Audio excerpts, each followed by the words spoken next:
G'day, this is Captain Australia. I am here in cloudy Brisbane, and today I'm just going to plan to test to see how long I can continuously stream for using my solar battery solution.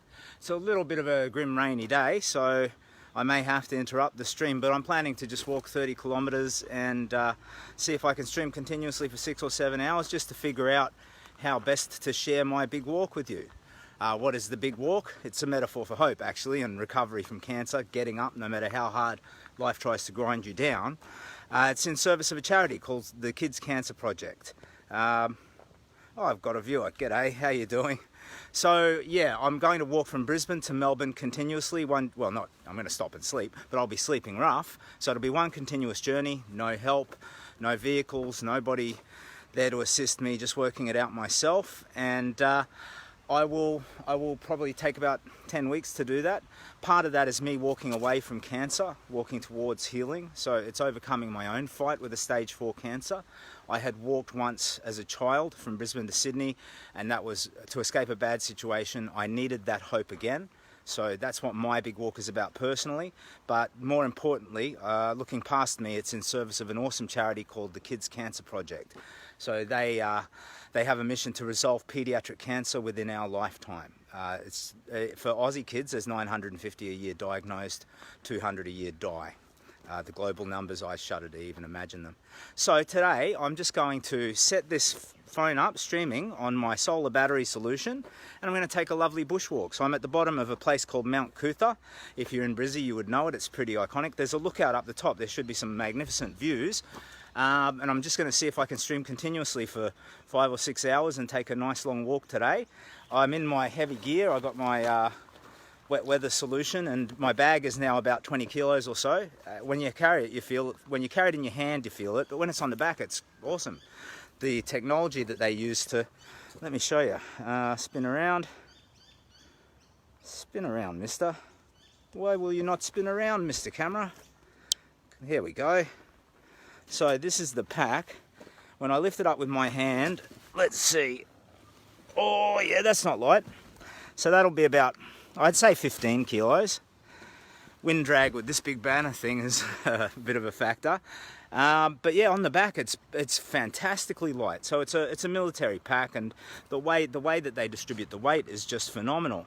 So I'm going to attach you. I've rigged a solution which you might be able to see. A dodgy selfie stick strapped in there, and I'm going to attach you to that, and you can follow over the shoulder if you have any interest in seeing some of the beautiful Mount Coutha nature treks. And then I'll go down into the city. We may meet some people, get some funny looks, so you will find out firsthand how it feels to be in my shoes, boots. So yeah, it's all for the Kids Cancer Project, and it's all about hope, healing and recovery. And I'm just strapping you in now. Hopefully I don't break anything. Live video.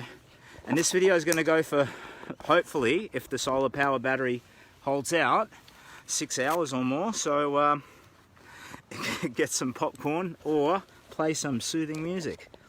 So let me just set the battery up and make sure everything is nice and firm. Thank you for your patience. Okay. Now we should hear a nice little ping. A lady gave me this. Can you see this? Where are we? It's a Captain America charger for free when I bought the solar battery, which is nice of them. Okay, so let's plug this into the juice. Beep beep. Okay, we're all fired up. So I will now make you secure on my shoulder, I hope. But I've got this big banner flying around. It may knock the camera. So let's see how we go. But I mean, either way, regardless of the quality, this is for me a test run of the big walk. So I'm going to keep it running either way and try and fix it if there's any problems. But I can't see you. I don't know if there's anybody there. If you type any comments, I won't see them. And I can't even see if I knock the camera askew or do anything silly. So hopefully you are now looking directly over my shoulder, and you can see the start of the nature track. And I'll be able to view this when I get home. And just I'm trying to learn, because I want to share the big walk with you, the hope aspect of it for people who need it, but also just the beauty of our country, the world. I'd love to go walking through other parts of the world, across Europe, China, America. There's such diversity. You know, you've got all your arid bits and your mountainous bits and your freezing bits. Love to walk through that. Now let's see if you're straight. Yeah. So I'm sorry if you can just see the back of my head. I think you've got a clear view. And we're just going to climb a little, it's called Mount Coutha, but it probably should be called Hill Coutha. We're just going to climb up. And I don't really have a whole lot to say. I mean, I could, and I probably should talk just to get a sense of, you know, the quality of the audio. But I mean, my story's already been told. If you want to know more, you can jump on captainaustralia.online. The best thing there is a link to, in the blog section, there's a link to video. It's a story that was done by an Australian media outlet called The Project, and they did a lovely job.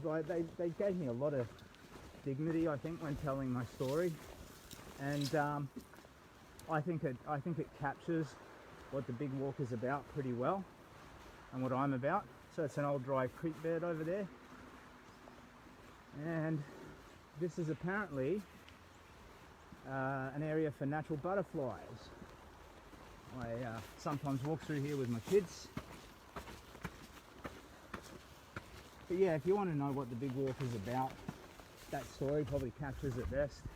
I'm just an old fool, really. So when I try and explain what's in my heart, I feel as though I bungle it, and I don't get it across, because it's all about the idea of, yeah, my suffering is insignificant in a big picture. Cancer crippled me, took me right to the edge, stole my hope, and I had to take it back. And I've succeeded in doing that. What the big walk is all about, in showing my finding hope and recovery, it's about illustrating just how wrong it is that children have to suffer through that. So, you know, 1,000 Aussie kids a year. It's ridiculous. So, you know, it's 3 a week or something like that.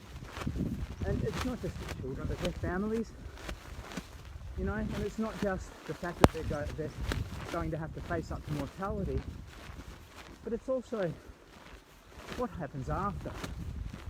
You know, so I had a lot of resources at my disposal. Had my travel insurance company, which was doing well until COVID killed it. And I had help and resources. Children don't, their families don't, you know, well, they do, but for me, survival is what? Maybe another 25 years if I'm extremely lucky. But for a child, the crippling side effects are magnified. It's simply because they have to go through it for so much longer. But yeah, that's what I'm about. It's about helping that charity. The bullfed superhero stuff, it's all spectacle to try and earn your attention, in the hopes that you'll then look past me at that charity. So if you can find it in your heart to donate, please do. But yeah, the walking is for me, really. The walking is about hope and healing, personally, for me, because I was a dead man walking, really. I was just waiting to die, but I didn't want to admit it. I made a video, it's on YouTube if you want to check it out. It's pretty cringy, pretty vulnerable and raw. And it's me when I was at my most broken. It's called Walking Toward Hope. So if you chuck that in and chuck Captain Australia, you should find it. And it's me, like I was 60 kilograms overweight because my thyroid was wrecked by the radiation, and didn't pick up on it until a few years out of treatment, and didn't care. And the chemotherapy had wrecked my taste buds, so only foods that I could taste are the kind of ones that you really shouldn't be eating with great frequency. You know, like ice creams and yogurts and all of that stuff. So, you know, the video shows me at that point. I didn't know what I was going to do. I didn't know what would happen next. I only knew that there was a little spark of hope, that positive change was available to me. So I reached out for it. And in 30 days, everything changed. And then as times continue to go by, it's gotten better and better. And so if you are broken, if you have some sort of a problem or suffering in your life, that's available to you too. And I think that's an important thing that I want to try and offer to people, that there's a path. Because even if you don't need it, someone in your life does. And it doesn't have to be cancer. It could be depression. I had cancer and depression. It could be, a substance abuse, or stuck in a cycle of domestic violence and victimization, and not knowing how, where, or even if it's possible to find strength. And my sincere belief is you don't need to know how. How doesn't matter. You don't even really at first need to know why. You can just have this loose acceptance that you want things to get better. You don't even need to have a concrete underlying motivation beyond that. What you need most of all, fundamentally, is hope. And it's that little spark of inspiration, that positive change is available to you. You can do it. And it's like a feeling of magic. It's like this little heartbeat inside you that just gets stronger the more you use it. The more you exercise your hope, the more it grows. And in that regard, it's like kindness. It grows in the sharing. So you find that hope, and once you have that, everything else can fall into place. And it's not going to be easy. It's still hard. One day at a time, and you can fall down and fail. But as long as you have your hope intact, you can get back up again and keep trying. And cancer tries to steal your hope, tries to kill you, and if it fails, it tries to take everything else that you ever had in your life. Because without hope, everything darkens. The things you love, like the worst thing for me, I was underperforming as a parent. I think I'm a pretty good dad, but post-cancer, I was just a train wreck. Absolute train wreck. So I was trying so hard just to do, a C+ effort, and I'm capable of more. Anyway, so heavy pack, heavy gear, big coat, all the wet weather gear with me, climbing a mountain. But it's good, you can hear me breathing, it's laboured, but I'm capable of talking. You gotta understand, in December, so I started, it was like the 27th of December from memory, and I was clinically morbidly obese. I could not, I mean, getting up from a chair was a problem, let alone walking. And that first night I walked 3 kilometres, wrecked me. God, it was hard. No way I could walk and talk, and just the sheer amount of extra weight I was carrying, the burden on my knees, calf muscles, ankles, phenomenal. But now here I am, 9 months later, dressed in full superhero kit, carrying a 20-kilo bag, walking up a hill, able to carry a continuous conversation with you. My inner health is great now, really great. And I think there's a message of hope in that, for you, for me, for all of us. See, I fall over. I have had to be really strict with food. And sometimes I think, oh, Jesus Christ, I just want to eat a big bowl of noodles or whatever. And so I do. We all make mistakes. We all fall over. But hope is the utility, it's the tool that allows us to get back up again. Okay, let's see, are you still on my shoulder? Still facing forward, cool. There is a blockage here. I don't know what it signifies. A sign would be good. Okay. What does this mean?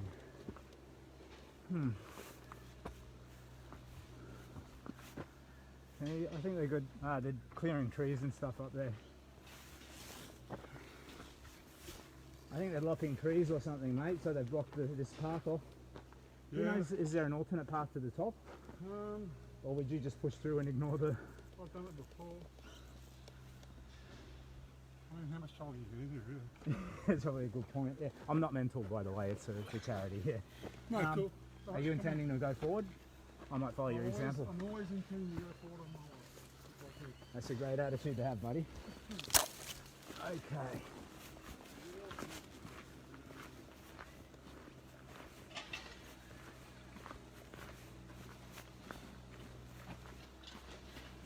Here's the second one.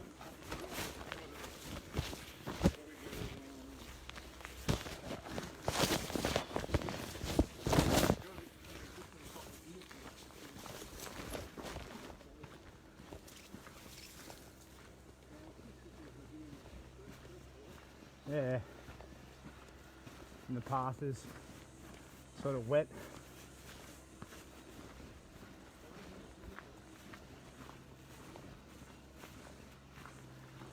Keep out, authorised personnel only. And there's a dude giving us sort of, he's not happy. I wonder if they would just let us go because you're doing a charity walk. Yeah, I don't know if that's going to help us. It's more of a case of, screw you, we're going. And there's not much. It's not like they have an ability to enforce. It requires our politeness to follow. Yeah, true. I mean, we should be able to do a walk for your thing, can't you? It's a kids' cancer project, so we're only after we get up and back. If there's another way up, I guess I might. Yeah, but I'm trying to think of where it would be for you. It's the only way I really know to get to the top. See, once you go up really further, you go straight it goes up to the which lookout. Is a really steep walk, yeah. Yeah. But, you know, the reality is, what do they do if it's so dangerous? If we're all down here, then no one up the top anyway. Yeah. Were you going all the way up to the top area? Yeah. You want to talk to them? I can't get a picture of them.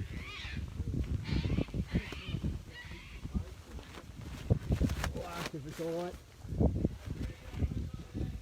Mate, do you know, is there another way up to the top? We've got to do a walk to this charity, that's all.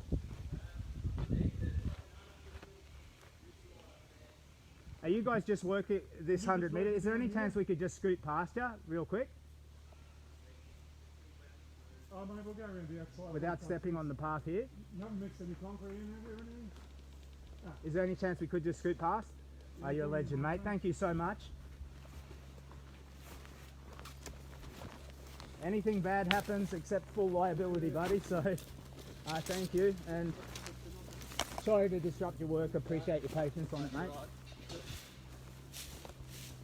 Thanks very much. Yeah. All good, yeah.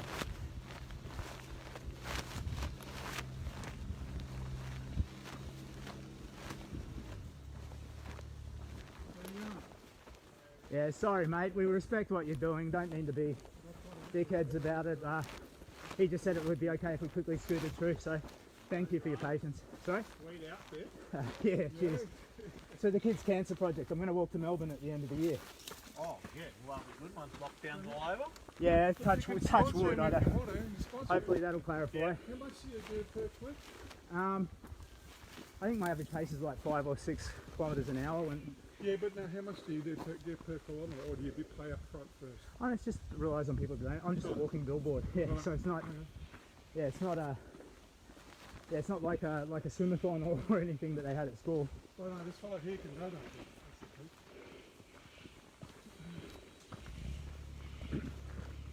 Well, there you go. Problem solved.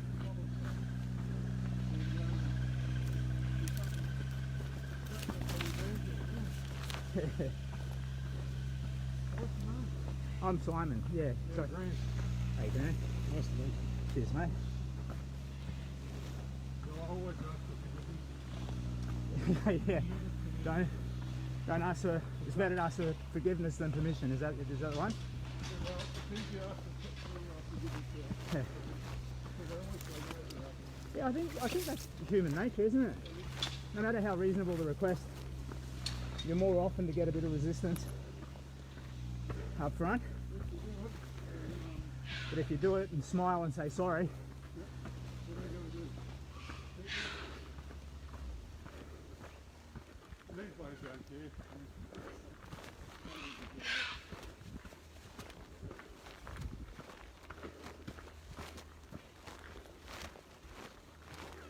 So when you go, you're going to get some Brisbane through to Melbourne. yeah, 26th December.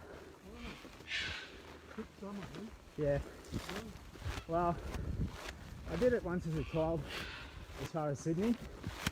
Left home, mum was a junkie, had to get out. So it was a hopeful thing. And I got a stage 4 head and neck cancer last year. Sorry, well I got it in 2016. But last year I was at my most wrecked. And I realised I needed hope. You go forward and I'll walk behind. I realised I needed hope. Yep. And I remembered that time of hope and that walk I took as a child. Yeah. So that's what started me on thinking of another big walk, and then I thought, if I'm going to do it, I So should you do it walk for like charity. a freeway or something, or what do you do? There's all secondary roads alongside freeways and stuff. So I'll muddle through. Long stretches just along the beach, which, you know, it's go slow, but it's beautiful. A bit hard when you get to Pounds River or the Richmond, huh? You gotta swim. I mean, part of it for me is about exactly that, being near the ocean. It's a spiritual thing. Yeah, I love the ocean. It's about healing. No, it is, it's wonderful. It's just Mother's milk. nourishing somehow, you It's know? mother's milk. Yeah, You go and swim. the sound of it, Smell, the feel of it, open your eyes underwater, you can do everything. the elemental power of it, you know what I mean? So for me it's about, like in December, I weighed 140 kilos. Yep. The radiation messed up my thyroid, Right. so I was a wreck. So you've come through, you're obviously in remission or something. Yeah, the chemoradiation, total metabolic response, but cancer doesn't just try and kill you. It tries to mess your life up, Yeah. take away your hope. It tries to make you live with that fear of recurrence all the time. Yep. So it's just crippling. I So hated you've seeing got the kids right- waiting for treatment. You got the right mental attitude, then, haven't you? Yeah, well for me being of service was a big part of, I think, my own healing. So so far we've only raised like, I don't know, only just started September, 13 grand, something like that so far. Goal was 250,000 at least. But, How much will it cost you for this? well, I own a travel insurance company, so it's in a coma because of the COVID border closures. That's cool. So I've got time off. So sleeping rough, it costs me the food I eat, clothes that I wear, So you and the expect time to that have I'd be a fair wasting bit of- anyway. So you expect to have a fair bit of left over for the. Okay. Sorry, a spare bit. A fair bit left over for exactly for the reactor also, because some people spend more time doing myself all the hospital, so I don't get nothing left. You know what I mean? Sorry, I'm not sure if I follow it. Well, when people, normally, when people do charity walks, they need to, or runs or swims or Yeah. whatever, they have to take the costs out first, Okay. and then what's left over goes to the. Well, this is Charity. nothing like that. So this Yeah, is okay. purely me promoting a charity. Yep. So the collection point, like that QR code, leads to a web portal owned and controlled by the charity. Right. So there's no, it's a community thing. Yeah. It's not the charity's fundraiser. No. Okay. I don't know how charities manage their costs and all of that stuff. So this is purely me being a buffhead saying, look at me, and then look past me at the charity. Yeah. And they collect the donations. And so So far, you're going to dress like that when you're walking through? yeah, So it's going to be pretty hot then, isn't it? yeah, but it's also this is, I walked to the Gold Coast, not last weekend, weekend before, Shit, a test run, and that's a good walk.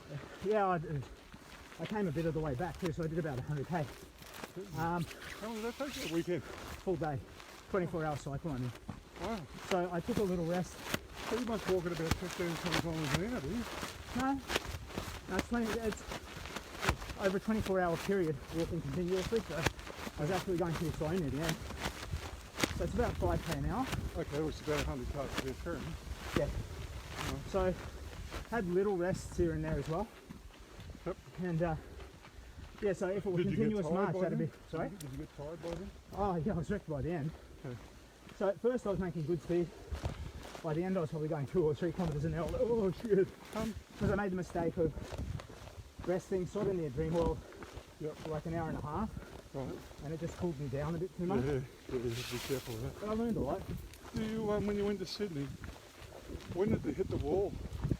Or did you hit a wall? You might not have, I don't know. I ran out of money is what stopped me.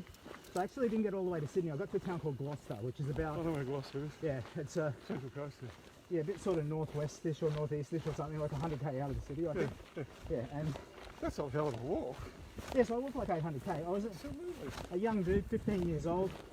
But when I got to Gloucester, I was down to my last 50 cents. So when I started, I had like something like $20 or whatever. Did somebody help you? No, I did have people pull up and ask if I wanted a lift. I don't know if they wanted to murder me or not, but I wanted to evade police and be safe.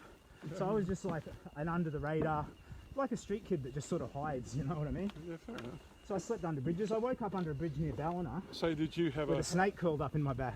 did you have a rough upbringing, did you? Yeah, my mum was a heroin addict, so it was. Oh, she did her best. She's in a way a lovely woman, but She's pursued still by her alive? own demons. She's still alive? Yeah, she is. Oh good, is she off it? I couldn't tell you. Yeah. The problem with growing up with an addict is You want some more? you don't know. Oh, I'm good, thank you. You don't know truth from No. you know, fabrication, No, it's like and that applies to every learning, like love, Yeah. everything. So yeah, she did her best, but I What was about your old exposed to man? Where was violence. he? Was he? He split when I was like 3 or 4, something like that. Said, okay. Yep. So it was just a messy, dangerous environment. And I had to get out because it was killing what hope I had inside me Yeah. for an optimistic future. Yeah. So I went down to live with my grandma. But I only had $20 or so. Then you could buy baked beans or spaghetti in a can for like 18 cents. Yeah. So I lived off that, 3 cans a day while walking. Alright. And I just ran out. I had 50 cents left. I was close to Sydney, and my sneaker had finally given up. So I had these massive blisters on my feet. It was because I'd been walking like that, it was starting to really, really hurt. And I used that last 50 cents to call my grandma, because I knew I wasn't too far away from Sydney. I didn't know what the solution was, but she was great. She jumped in like a general of an army. I adored that woman. Yeah. She called the Gloucester train station. They didn't want to know about it. She said, look, there's an unattended child, a minor child, lost, in danger, and you are participating in what will be a lawsuit or whatever, you know. So she was like jumping on him. Good on it. I will pay for his ticket. All I need you to do is issue a bloody ticket Yeah. and take my payment. And it was pre-credit card, so I think Oh think shit, she yeah, like yeah, okay, fair enough. went down to a local post office, paid them. Wrote and- a check, yeah, get a bike Yeah. check or something, yeah. So she had to work something out, and it was great. So I got my ticket and caught a train the rest of the way. So you've come up through the University of Hard Knocks, and obviously if you've got your own business, it must be reasonably successful.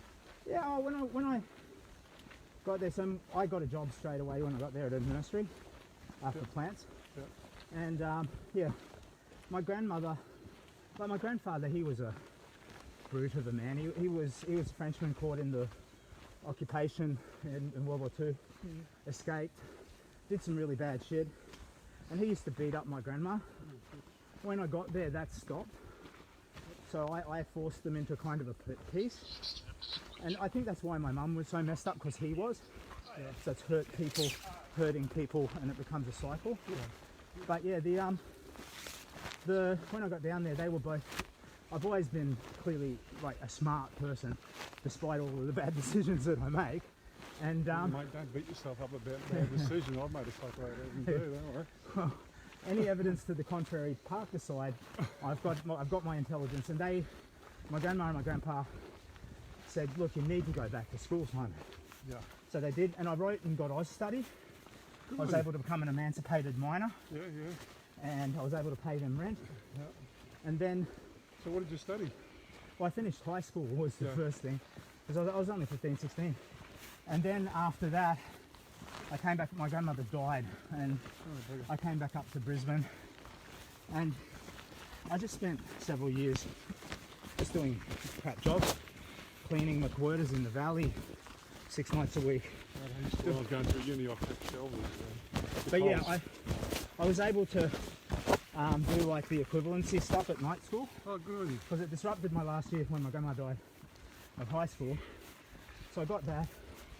I got in the highest tier, but I didn't know what I wanted to do. Right. So I studied a Bachelor of Business, but it was Good for you. majoring in film and television of all things. And I never used it. Well, hard to do. But I do the Bachelor of Business, by the way. yeah, it gives you this sort of general how to think, you know? Well, what it does is prove that you can actually knuckle down and do something. Yeah, and it Probably won't do demonstrates much that you more have a than work ethic too. Yeah, yeah, that's right. That is true. But yeah, the with that done, I just got the first job I could find. It was for an insurance company. Okay. So then I just every 3 months I was thinking, this isn't for me. I've got to do something different. Yeah. But I didn't know what it was, and I kept rising and rising.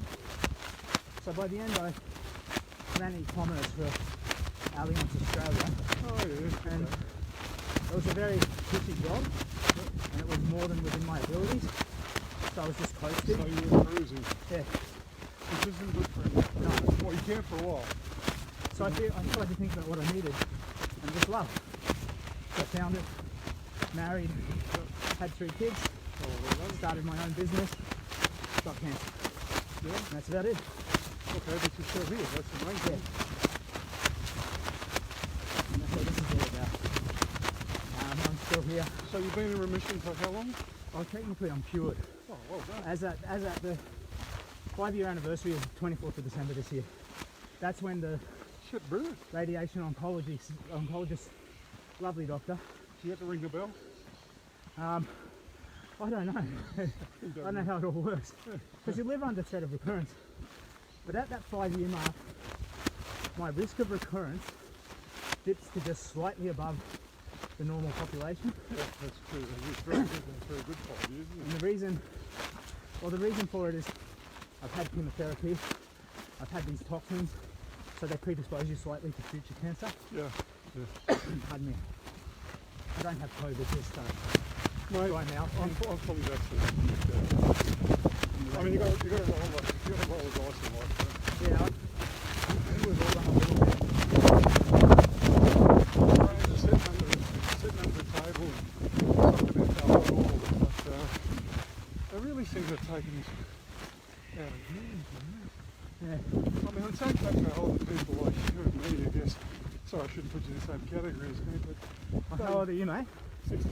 Okay, my birthday is 26. The day I start my walk, I turn 50. But I book 70. Yeah. I don't know, I can't tell in the moment, but the thing is, people, it's younger people like your kids, my kids, you know, I can't get down, my wife can't get down to Melbourne to see my son get married, so for off That's yeah. You know, those are the things, if I was a young fellow, you'd have like, how'd you like to be locked up at 20? You can be put in prison.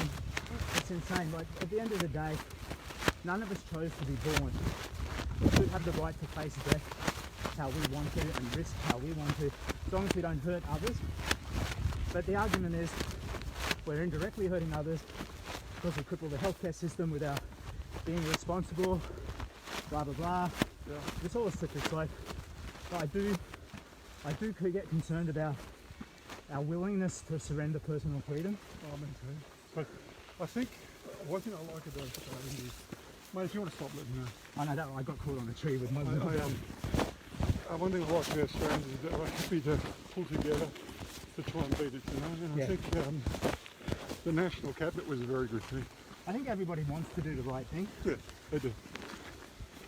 And that's, So that's why for the power they've been given, they better use it wisely. Otherwise, I think there'll be a lot of problems. as you said before, mistakes get made. Yeah. I think it's as much about respect and finding ways to move forward in our society. The thing that we don't build consensus. Yeah. We have team A, team B, and in the middle is fuck you.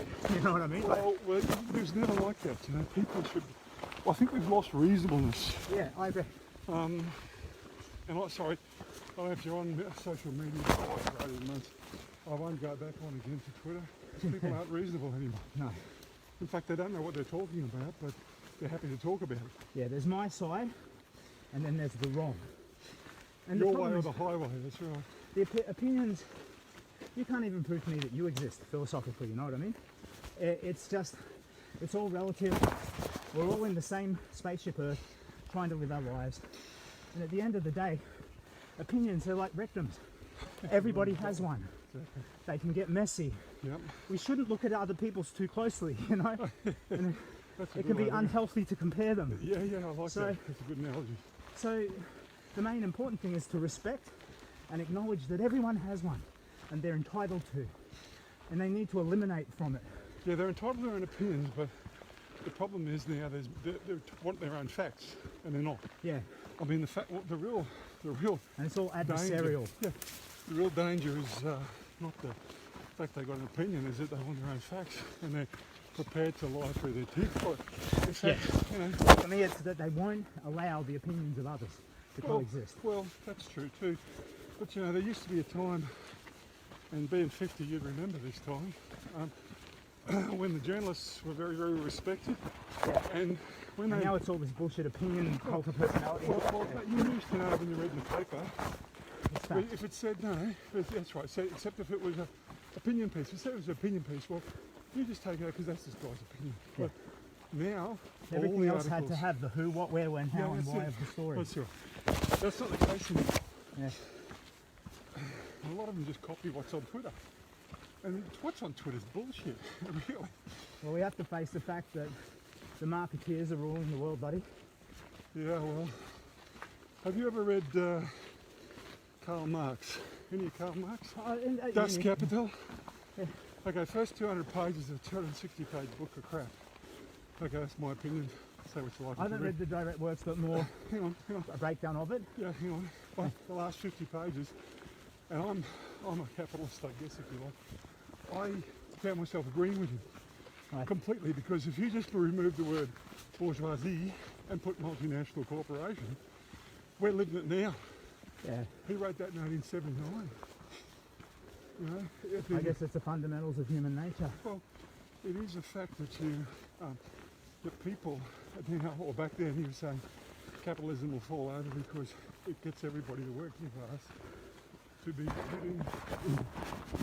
constantly, or lose their jobs or their incomes or whatever. That's where we're going now, Yeah. right now, because they can get people to go overseas and get your job to go overseas. You know? Yeah. Really bad. I never thought I'd agree with anything that you said. My God, I did for the last 50 or 60 pages, I think. I would just like people as a species to navigate towards some sort of group consensus on the right and wrong of how to live. Well, that's a nice thought. But you actually put us in the fight against that too, basic. I think it's fear and greed, don't you? Yep. But for me, hope is also one of those fundamental corners of a human being. So I just have to hope it wins out over fear and greed. See, you have a, yes, of course, and love, of course, but, see, I just told you I read Karl Marx, yeah. I told you, I said, some people you say, think, oh, you're a fucking communist. No, I'm not. I just Well, in like the to read. 50s, are you or are you not a communist? Yeah. Well, I'm not into McCarthyism either, but, you know, that's just the way it is. But see, that's the problem now. You need someone to persecute to feel powerful, I think. Well, I thought we got past that. I know, now you got all kinds of mini examples of it, like the whole trans politics and all of that sort of Yeah. stuff. Well, it's not It's like we politics live on anymore. conflict.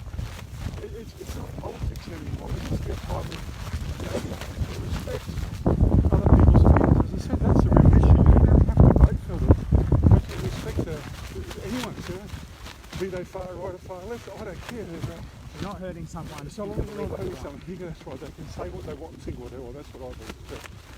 But see, reasonable people like you and me, mate, we're getting to the minority.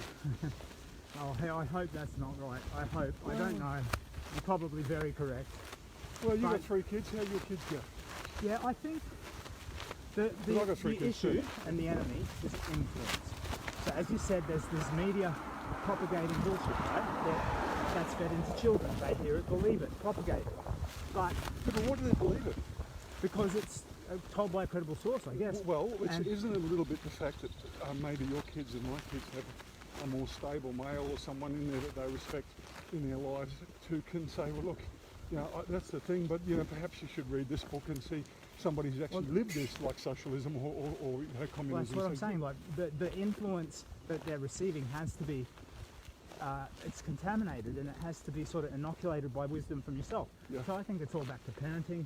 Oh, There's God, a yes, there's a absolutely. generation of Potty training, as my dad would say.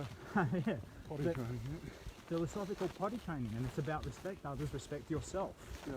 respect the place that you're in. And see, Learn, yeah. doubt, seek knowledge, and don't just accept any bullshit that you're told, even from me. Absolutely, not from anybody, that's right. You know, and hopefully that gives them the tools they need to move forward. Because Well, I don't know what they it need is. resilience and independence, and they need emotional and financial stability, kids. That's all they need. Don't worry about and don't worry about giving them money. Give them fucking time. That's what they want. I'm just delighted to be having the conversation, because for me it was facing up to the idea that I would not be there to teach them what happens in that scenario. You know? Oh yeah. And that was the most gut-wrenching aspect of my cancer. So and the idea that how I'm old were talking- the kids when you got the? How When I old was were they? diagnosed, the youngest was 3, the eldest was 7, and now 12 and 8. Oh wow. So, Cool. yeah, and I've got every hope that I can survive a normal life. But Oh mate, I think you're doing wonderfully. yeah, we'll see how we go. See, I've actually really enjoyed it's hard to find people who are intelligent enough to, and who are broad-minded enough to have a decent conversation with you. know. Seriously. Oh, that's part of, well, with my big walk, I'm hoping to meet people just like you, buddy, where I can just get plugged, because I've been living in a cave for 5 years too, like Yep. a bed of pain, Yeah, literally. I can imagine. Yeah, And that hermit life, I have what I see in the world, I see secondhand through my children, through my wife, and through the internet. yeah. And I mean, this conversation that gives me hope, like, yeah, sure, you might be an older bloke. That doesn't mean your views aren't representative, though. See, I never, I That don't people think of are myself as frustrated. older, but yeah, but that's true. I am- Older I am than now. I am. 24, whatever that means, you know. Yeah, no, I am. I got it. And dude, I've met some lovely, like, 20-somethings who also gave me hope in the conversations that we've had. You would think that it's all bubble-headed, you know, confused garbage, but they were sincere, enthusiastic, honest, Smart. doubtful. And I think having a doubting mind is a big part of it. Well, I think, you know, like I said, you meet people, and and I hate it when people say, oh, young people are lazy. Mate, I have met some of the best people I've met are younger people, and they're so bloody good. I think everyone will be working for them soon, you know what I mean? Yeah. Like, when they're good, they're really, really good. Really glad they are. Yeah. Well, you've got the stereotype, like boomer. They call it's this need to fight to make war.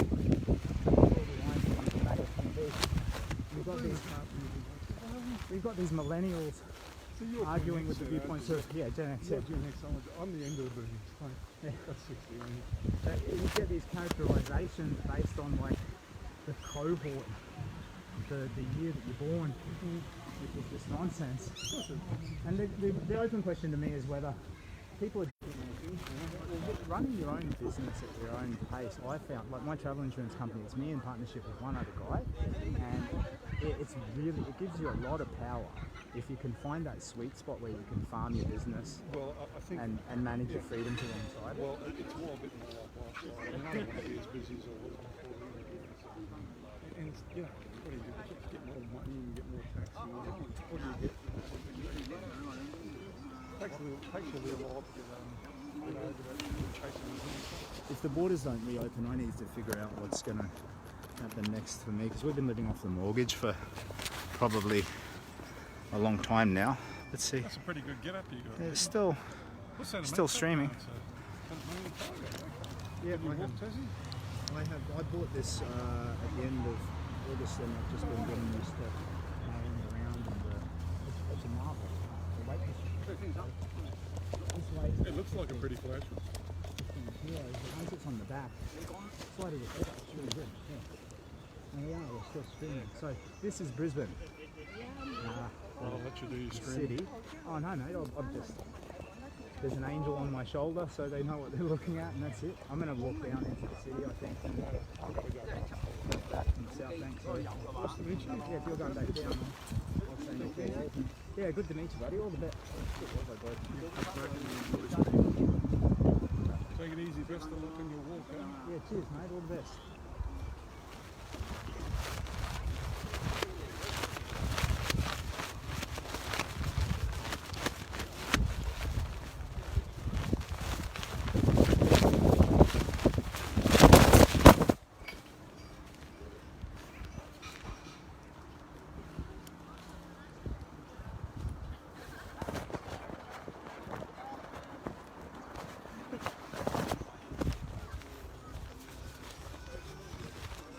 Yeah, for sure, mate.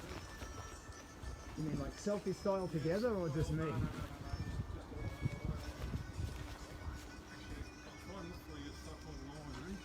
Oh yeah, yeah, nice. I can check that on my app, on my thing. Oh yeah, the QR code takes you. That's the donation page. Oh, they've got to go use the QR code. Yeah, I got a blog though. It's captainaustralia.online, and that'll. If you ever wanted to get in touch, mate, you can just like drop a little comment on there and say good day. Yeah, that'll give you the history, but there's a. Oh, I might just don't know. Yeah, anyway, That's good of you, mate. Don't feel Feel like that, mate. Sorry. You might have worked that out. I just did my own thing. That's it. no, it's good, mate. I think that's the way to be, really. Well, see, if we hadn't... I guess you had to do the hard work to get to that place, though, didn't you? Oh, you remember when you talked to the elders, when you were in grandfather, and you said, oh, I knew what I knew at 60 when I was 20, what would I do? and it's the truth, because it takes you a long time to get out of businesses. Mortgages, kids, and my kids, and the youngest is 56. You get to explore yourself again. Figure out all that stuff. It's sort of, I think when you do reach a certain point in your life, it is almost like childhood again in a certain way, because you're living for the first time. Cheers, mate. All the best, yeah. Take it easy, buddy.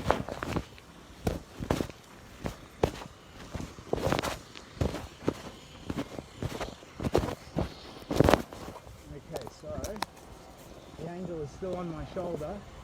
I don't know if you got to look at those city views, there'll be more. Sorry. Now heading down Mount Coutha from the lookout. You can sort of see the city views here and there on the way down. You know, for a bit there I forgot that I was dressed as the buffet superhero Captain Australia. Like the incline up that hill was pretty nice, going to probably about 30. But yeah, good uphill way. So I'm pretty pleased with where my health and fitness is at the moment, carrying all the kit, wearing the heavy gear, and now I'm going to still walk another 20k or so. So all good. But yeah, anyway, I don't really necessarily have a whole lot to say, so I guess I'll just ramble. If I don't though, you can hear the lovely birds. I don't know if you can hear them. I'll be curious to see the quality when I get home and watch these streams. It's important for me to, I think, well, I mean there are three things that are important to me about the big walk. The first inspiration, which is now probably the least important reason, was to further my own healing. So I remembered that walk as a child. I remembered that feeling of hope, how it was like coming alive, like escaping the hospital room where you were doomed to die, how hope bloomed inside me. And I went on into a young life where I tried to solve problems and move forward. You know, I had love. I loved my grandmother and Ruth when I lost her. And that memory, that muscle memory of hope is something that it just stuck to me. Sort of inspired one afternoon that I needed that again, and I could recreate that feeling, and all I had to do was follow the recipe. And it wasn't just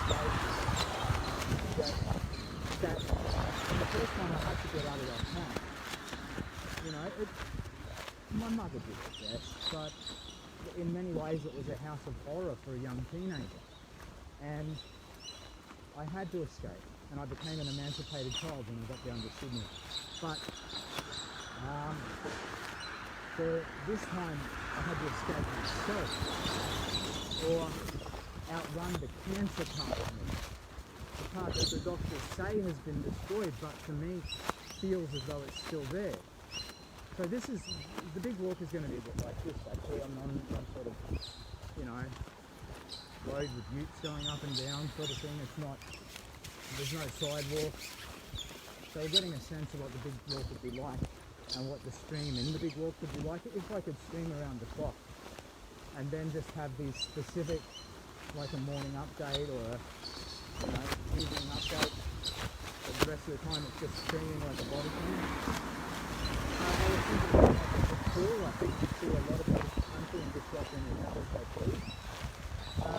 So this is almost a test run for that. But yeah, anyway, so I needed to rediscover that quote, and it made me inspired to do a big walk again, and that's what it was all about this time. Just outrunning my cancer, and that was my first motivation, and now my least important of the three reasons. Because as soon as I realised I needed to do that, I had to reach for a little bit of hope just to get started. And in doing that, hope is like kindness. It has this lovely multiplicative effect. It expands in the sharing. You breathe a little bit of life into it and it's like a fire, it will bloom up. So I started to get better from that day anyway. But I realised that being of service, I could do it for charity, and that became my second reason. The Kids Cancer Project, it's just a wonderful charity. It's about resolving paediatric cancer in our lifetime. It's about science, and that's where the catchphrase superhero up for science comes from. And it's really just about giving hope, not just for the kids who were diagnosed this year, or who were diagnosed last year and still survived and are going through further treatment, or for children who will be diagnosed next year. It's not just about that. Hey fellas, how you doing? Yeah, good, thanks mate. Having a good day? It's not just about those children who have already been faced up to the cancer. It's also the children who aren't even as yet unborn, who, if we get behind the science of it, may benefit from never even having to face cancer. Look, it's not in the sphere of preventative treatment, yet. But when you start to better understand the genome, you better understand human healing. You know, the placebo effect is a mystery that's part of that. There might be some pituitary gland somewhere in the human body that excretes some unknown healing agent that allows that sort of magic effect of the placebo effect to work. Because it's scientifically validated. It's like, control group, placebo group, and they've got like a 3.8%. All they did was have a placebo, and it's got it fine for that. I'm just making the numbers up. So I was fascinated by all these sort of studies as I was trying to wrap my head around my own cancer. So I read a lot of stuff about that, healing, and immunotherapy is a wonderful area of science too. Which is interestingly how they were first treating cancer back in like the 50s, 60s, 70s. If you got cancer, you were wrecked. Like your chances of survival were much lower, but their only strategy was to super boost the immune system. And what outcomes they did have came through that. So, the Kids Cancer Project is just about figuring that stuff out. So the donations go directly into research hours. Those research hours translate into understanding, figuring it out. And that understanding doesn't just apply to those, 950 Aussie kids next year who will be diagnosed. It doesn't just understand, and I say just, they're the world, that's everything. Save one life and you save the world entire. So says the Talmud, the Jewish Bible. I'm not a religious person, but I love that quote.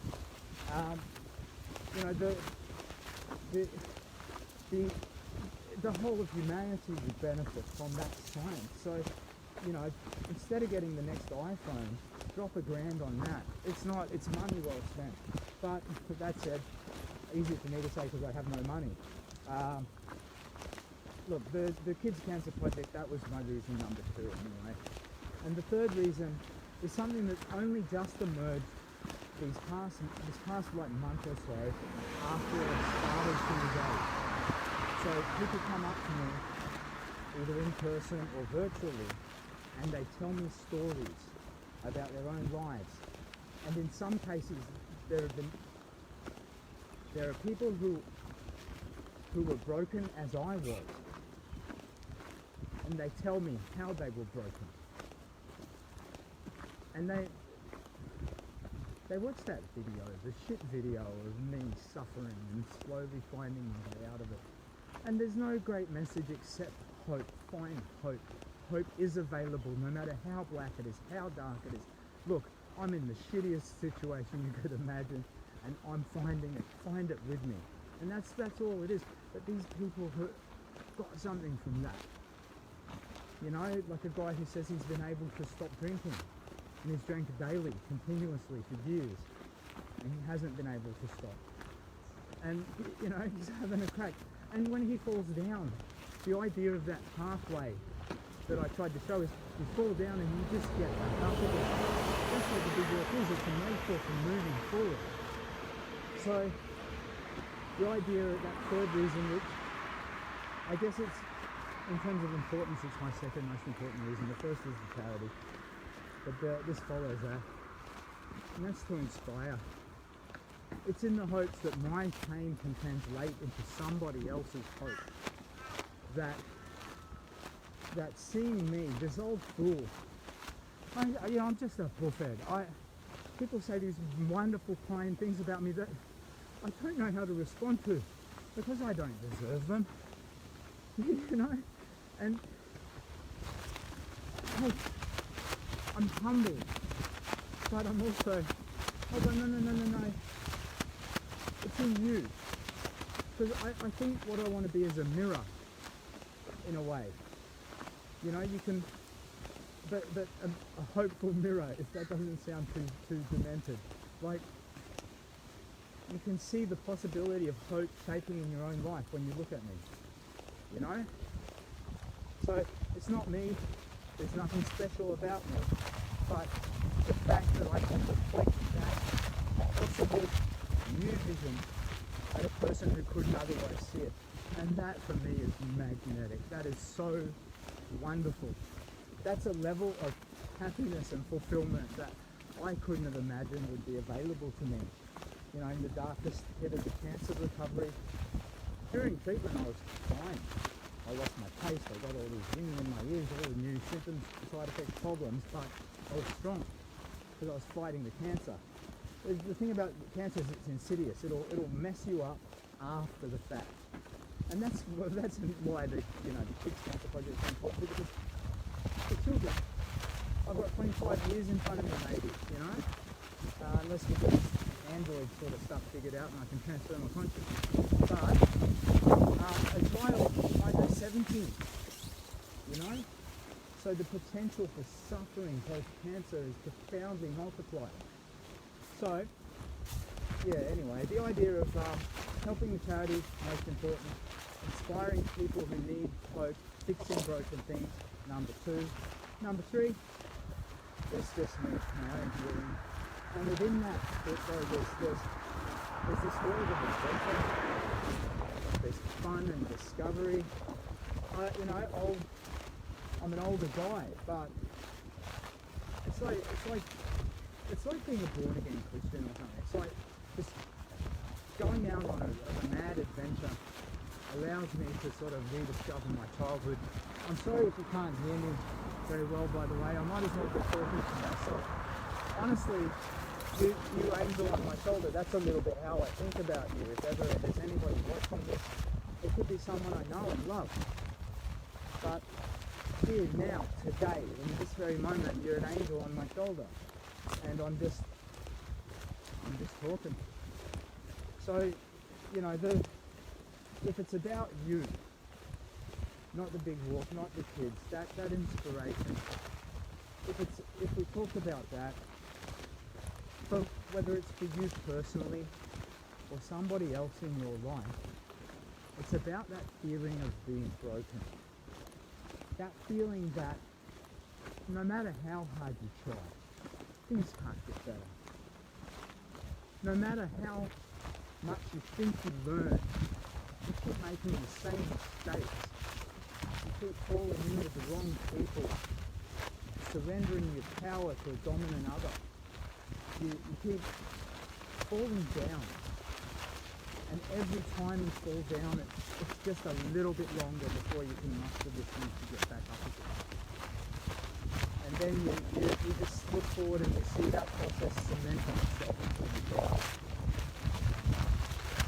And for me, it's about saying no. That does not have to be. Hope is available to you. Hope is constructive, positive change.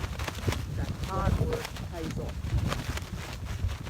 That you bloom. No matter how broken, ugly, destroyed you might feel, you can bloom. You can like a caterpillar, Coutha and butterfly. And maybe that's what I'm trying to do right now. For all of the appearances of a middle-aged nervous breakdown, in my heart of hearts I think I'm a butterfly. How's that? And the thing, that personal thing between you and me is just that I would like to be a cutout for you to then apply into your own life and your own suffering. Because the simple fact is, I'm just a bullhead, and if I can, you absolutely can, you know? And it's that simple, that easy. And if you look at me, how I overcome suffering, you'll see and know that this whole bullhead can do it. Of course you can. So a crucial part of that is undermined maybe by me dressing up like I think I'm Batman. Because a crucial part of that is me, I'm not special, I'm just an ordinary person. A bit weird. So my superpower is being a bit weird. And if you see that and understand that, then you have to understand that you can apply it. And for me it's that, what I found in my was making short-term commitments to yourself to improve your life. So if you're suffering with some source of pain, whatever it is, you have a specific way that you could combat it. Or you do and you try and you fail and you try and you fail. You don't do it consistently. Why? Because you don't believe in your heart of hearts that it's ever going to permanently fix itself or that it's worth it or that you're working on it. So what you do is just say, look, alright, I'm not going to suddenly be able to change my life, but I'll take 30 days. But in that 30 days, fuck it, I'm Superman. In that 30 days, I'm doing whatever it takes. And then you look at me, this bullfed idiot. I couldn't walk 3 kilometers the first day. Second day I did 5. Third day I went to do 5 again and I said no. I got to the end, I needed a bath, I needed to soak my legs in a bath, and I turned around and I did that 5 again. And from that point forward, I walked 10k every day. And it was just that 30 days I was making explosive effort and I was not compromising. I was eating only wholesome, healthy food, fasting intermittently, just full-on effort. And that's all you have to do. Say, I believe I can affect significant change and I'll commit 30 days, because 30 days you can do. It's when you fail and fall over and get discouraged, that's when things break down. It may rain, I may have to keep string anyway, but I'd like to see how my gear, I'd like to see how my gear resists the weather anyway, so I guess that would be the other benefit. We are still the rain. The rain does mean I can't test the continuous training. Yeah, I'm sorry, 30 days, did that, and you know, when you get to the end, you do a stock take, and you will see whatever the problem is. 30 days, you'll see a phenomenal achievement. So let's say it's alcohol. 30 days sober, shit the bed, that is great. And if you fall over, okay, we're starting counting again, you know? But you've achieved 30 days sober, so that's a wonderful beginning. And what we also begin to do is to begin to see hope. Holy shit, look, I really could do it. So I set this achievable but difficult goal, and I bloody did it. And then, if you can, you find that strength in you and you double down on it and say, look, I can do this, I got it. Because 3 months can overturn all kinds of problems, you know. You can kick that clutch out from under you and start walking. And it's not going to necessarily all of a sudden be cured of like a problem with schizophrenia, for instance. So you go to the therapy, you work hard, you do the best, things get a little bit better. What it's about is these increments of explosive effort where you see that you've got power. The power is in you. Because what I really believe, and the secret of it is, once you get that pattern of success, you'll apply it automatically in your life.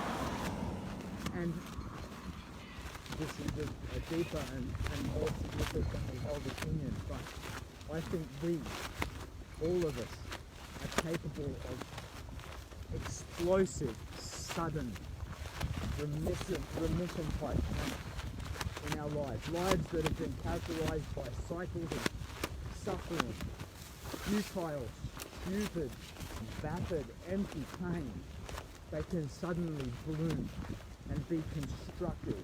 You can become a Mother Teresa or whatever it is. However it looks for you, you can bloom. And I believe that, but it's like if you were stuck in a cave and there's a stone wall and you don't know how thick it is, but escape is on the other side. You can throw yourself at it and you lose all your energy and suffocate. But if you chip away and then a little bit of oxygen comes through, well, I'm going to survive, and look what I achieved.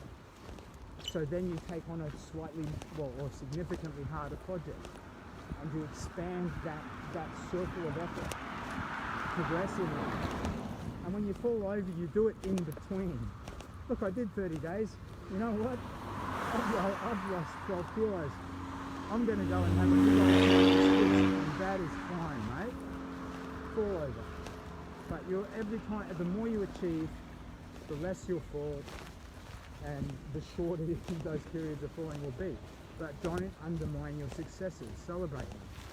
So that for me is what hope looks like, and I want to just kind of, testify, brother.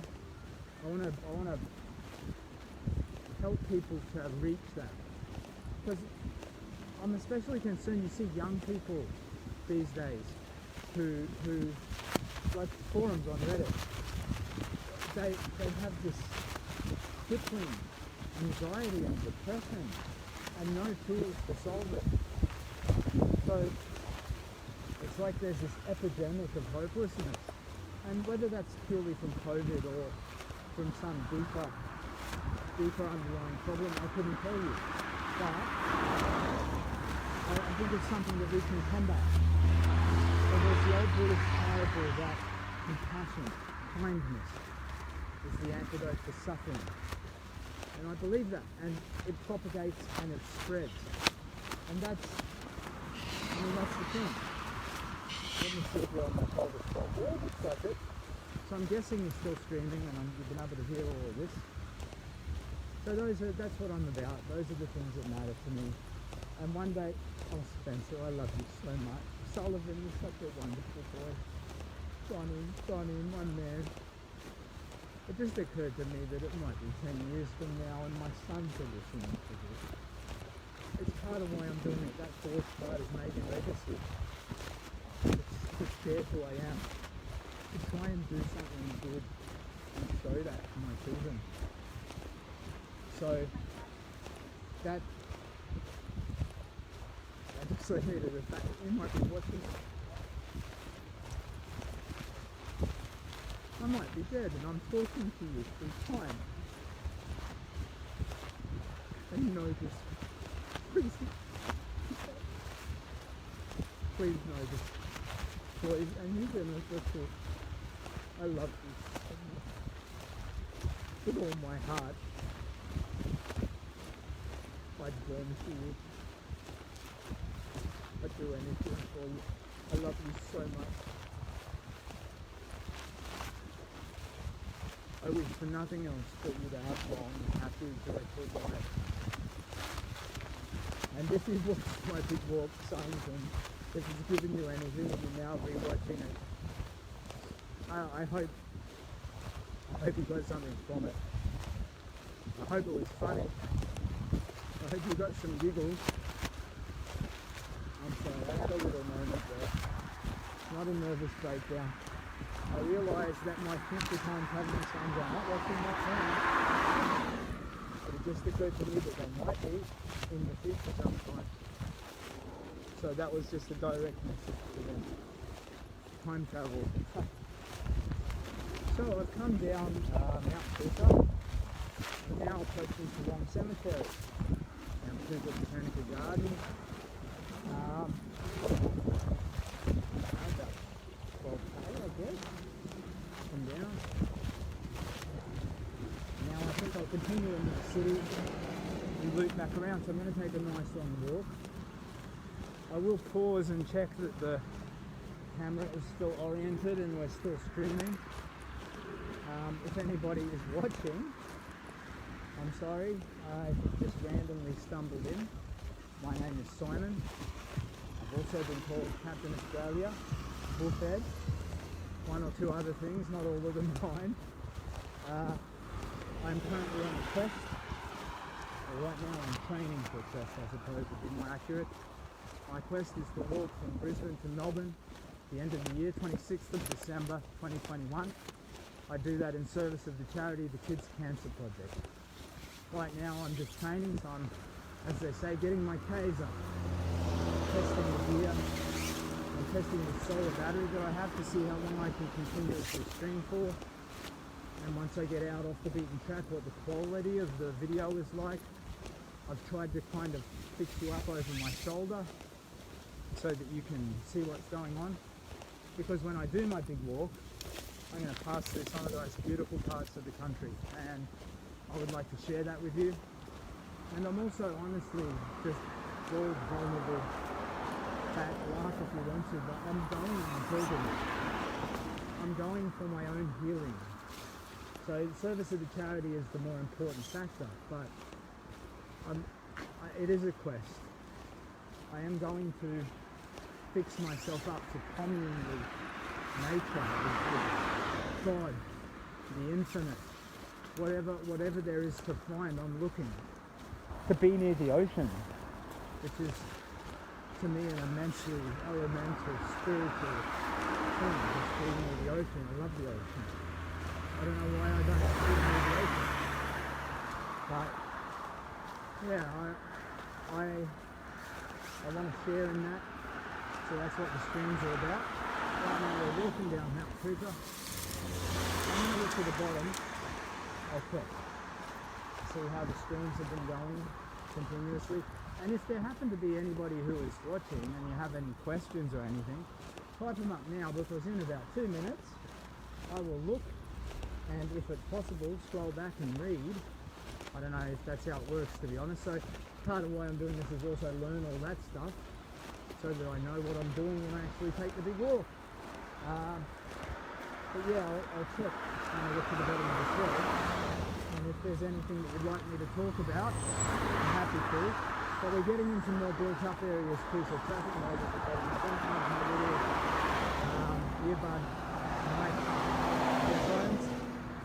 So what you're hearing is just the audio over the dodgy old iPhone 7, which may be more and more compromised as we get into traffic. So it might be more of a visual stream for people wanting to see Brisbane.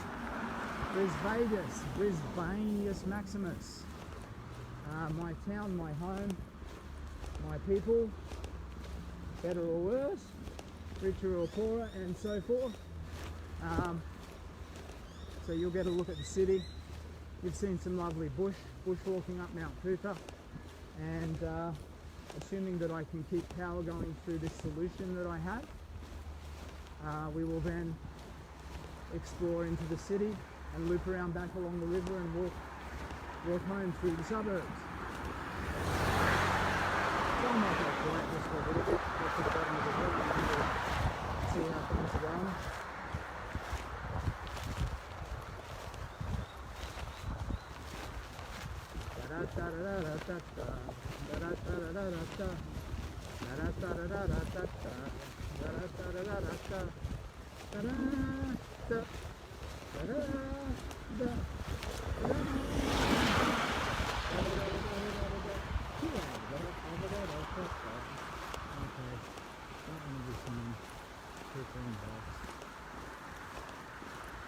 Unless we got investors to look at over here at Australia. Very important when the more insane you look, the friendlier you have to be when you say hello. Because people, when they look at you, some of them are a little bit scared. It's weird. You'll have to trust me that it's a true thing. You do occasionally get looks of outright suspicion and fear. I could just be on the way to a costume party. You know, big deal. It's just clothes. But it's the abnormality of it. Some people are excited by it. They joyfully understand it. Some people freak out. So it's important to give you a friendliest smile and g'day in a harmless way as possible. Okay, now we're down the bottom. I thought I was going to be quiet a bit, and here I am, not being quiet. Now I'll stop at this bit of fence up here. I don't know if you're seeing everything that I see. I will get an idea of that when I get home. I'll watch the whole thing and just get a sense of what could have been done better. So anybody who is watching this, you're a guinea pig. Point. Guinea pigs don't say anything. Although they make a little cute little wiggly nose, barely audible sound. Now we're just going to cross this road. And then I will check the path over here. And we'll see how we're going. This place is not very clear. Let's have a look. Okay.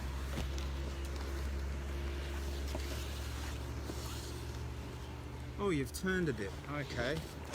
Sorry about that. Hello? Let's see.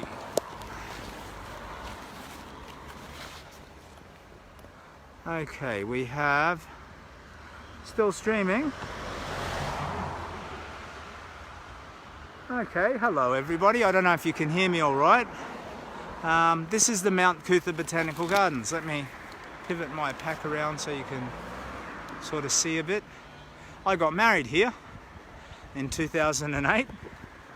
Let's see, this is not as straight as it could be. Let's try and fix this up. Spin that around. Now, how are we for battery? Cannot tell. This is my solar charger. Let's flash these lights here. Now that's low. Okay, so what we'll do now is switch you onto power bank. We will just let the solar charger get them limited sun rays going, and I've got this thing here is a big old power bank which the solar charger can feed into. So I don't know if you can see that. So it's 99% full. So what I can do is plug you into it, if I can figure out which of these to plug you into. The red one probably looks about right. Let's try that. Oh, that did something. Yep. Oh, battery's 100%. Oh, that's encouraging. So, in theory, I'll be able to stream for a good solid length of time, which is nice. Brisbane is a lovely city. It's a beautiful city, but it's nothing against some of the spots at the remote parts that I'm going to pass through on my big walk. So I want to make sure I get plenty of practice in recording this stuff. Now just bear with me while I zip this up and make it weatherproof. Now you're going to see the sky for a minute on my pretty face. I'm so pretty and nice. What is that from? Pygmalion or something? Okay. Stop babbling, you strange old fellow. It may rain, may not. Now let's tighten you up here and we'll keep going into the city. So that is oriented downward a little, which is probably what we want. See what I see sort of a thing is the goal. And charger is all good. Okay, let's now put this heavy old thing on. And stop stumbling. Now this will be a longer walk since my Gold Coast walk. All told, that will have been somewhere close to 100 kilometres and done continuously over 24 hours. The big walk isn't about the athletic component of it. It's more about the adventure and exploration, but it's nice to know I can. And anyway, I got some horrible blisters after the Gold Coast walk, like really big horrible things, but they've healed up nice, and now they're, I think, already quite well calloused, so my feet feel very comfortable, even though it was only, you know, a little over a week ago. And let's see if they're from my shoulder okay. Yeah, not 100% confident you're seeing anything great. I mean, from an angle point of view, but hope so. My challenge is, well, my biggest challenge is I have no money, so I can't go and buy like a body cam or anything like that. But my main mechanical challenge is strapping this bloody magic selfie stick I bought, which is it's a good thing, it's handy, but setting it up so it can record over the shoulder in a way that doesn't sort of move around as I move around. If I jog to toddle across the street, making it not, you know, pushed to the side, or if the flag flaps over it, not get it pushed around so you're looking backwards. I guess however it happens. I just want to make my best effort. I don't want to mess anything up that I could have avoided with diligence or planning. So on the charity side of things, I'm really invested in doing a good job. I want to attract and keep your attention. I want to deserve it and earn it. I want to do interesting things, go interesting places. And then my hope is that you look completely past me and that my occasional speeches about the importance of the charity just get people toddling through to donate. And I just want to do a good job, I suppose. But a large part of it has absolutely nothing to do with that as well. Like I was explaining before, I have multiple reasons. And you know, money, it's just a lie agreed upon. It's an illusion. You know, it's perceived power, I guess. The ability to go travelling or buy a fast car or buy a human being and have them work for you to achieve whatever weird goals you have. And at the end of the day, I've always somewhat despised money. So when I did the Captain Australia stuff all those years ago, I probably dropped about 15 grand of my own money into it, at least 10. I did a stock place at one point, and I'd spent at least 10,000. I replaced 2 push bikes that had been stolen. In addition to that, there was a lady who, her kids were talking to me, and she said, look, I don't want a fucking superhero, I just need to pay my power bill. And she had it on her. I said, alright, let's go. And pay the power bill. And you know, I would buy meals with homeless people that I'd meet on the streets of Brisbane or Sydney. More Sydney. You know. Go and get a meal, sit down, talk. Had some moony chats. Like, as flaky as I might come across, I think I'm pretty mentally sound, despite all the superhero stuff. But, you know, there was this one guy I remember vividly. I was with a group, and the other guys, they just sort of evaporated at one point. And I think this guy, he was on the fringe of the fringe. So I find myself sitting on a crate opposite him, like one of those plastic milk crates. And he tells me, he says, you don't know this, but I'm the devil. Wait, what? Sorry, what? He's like, I'm the devil, you're going to die. And I'm like, yeah, alright dude, steady on. But, so I leaned into it and I'm like, what makes you think that you're the devil? And I mean, I thought the devil was meant to be beautiful and full of pride. Why are you living like this? And he's like, oh, not me, I'm not the devil.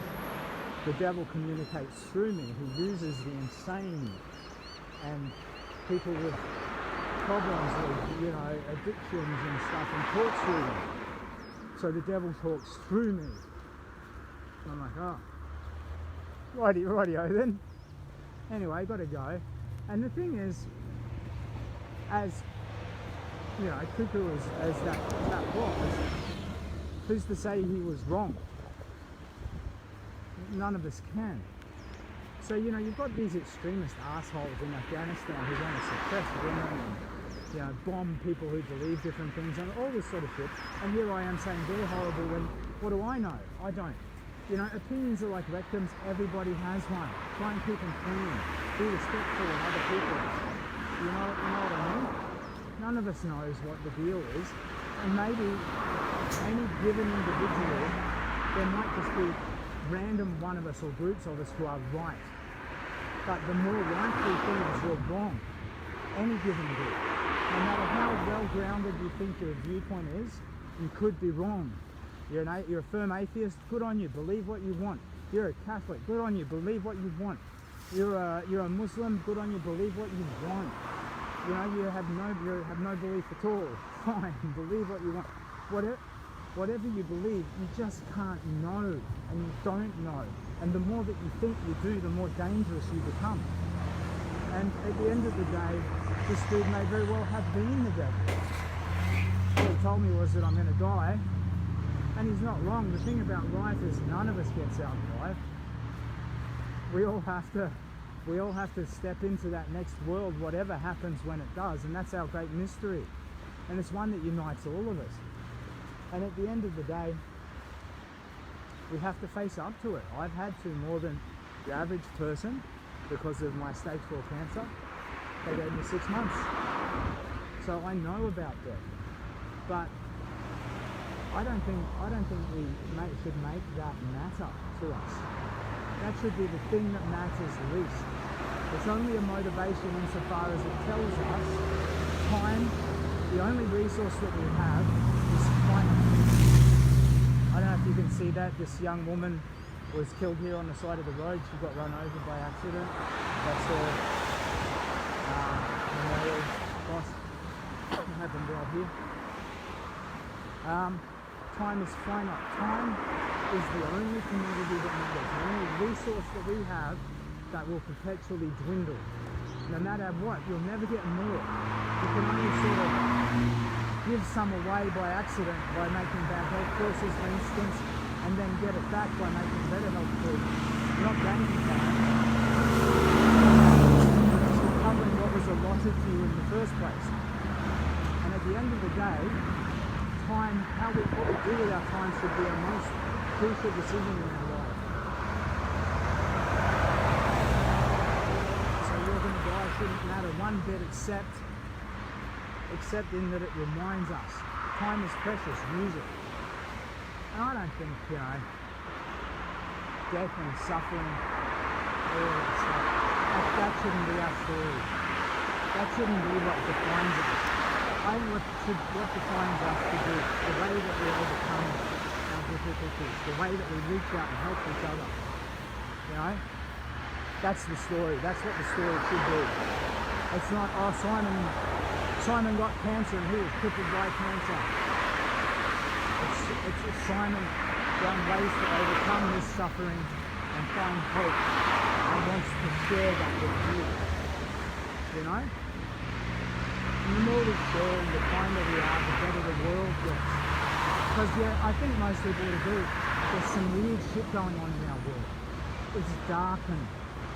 It's happened since the turn of the millennium. It's like Rome in its decline. You know, the empire is sort of falling to pieces from the inside. The centre doesn't hold. Leadership is just a joke. So we just start to fragment and fall to pieces. But I believe that nothing has to go the way that the doomsayers will say it does. Because hope. All we have to do is reach out and hold each other's hands, do it bravely.